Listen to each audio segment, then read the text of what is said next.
Și bună toată lumea, numele meu este Tudor și astăzi să facem un nou video. Astăzi o să vă arăt cum să luați Robux pe gratis. O să trebuiască să vă duceți să faceți toate chestiile astea. O să vă arăt la final aplicația. O să trebuiască să intrați pe chestia asta. Dați trade. Trebuie să aveți 100 de gemuri. Trebuie să faceți ce zice. Și apoi o să primiți 100 de gemuri.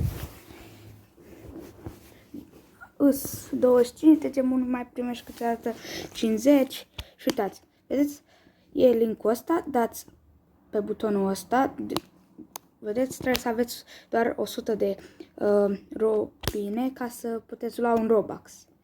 Dați, stați că nu v-am arătat că eu am doar 4 Robux, ca să mă credeți.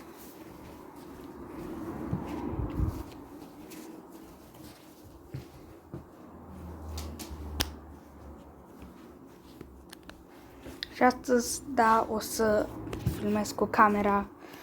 Nu să filmez foarte bine cu camera. Vedeți, am 4 Robux.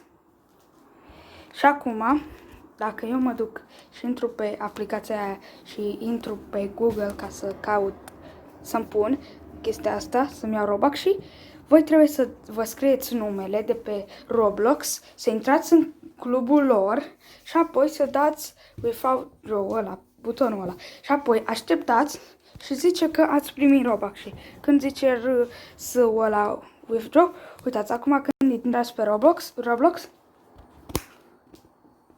stați o secundă, să iau refresh.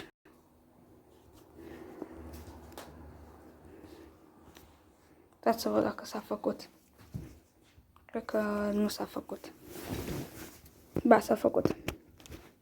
Șterg toate chestiile astea și intru pe Roblox.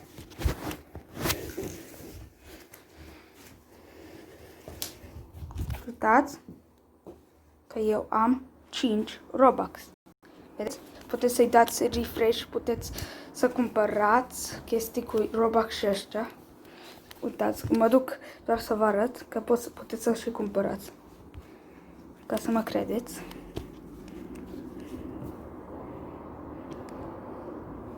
T-shirt.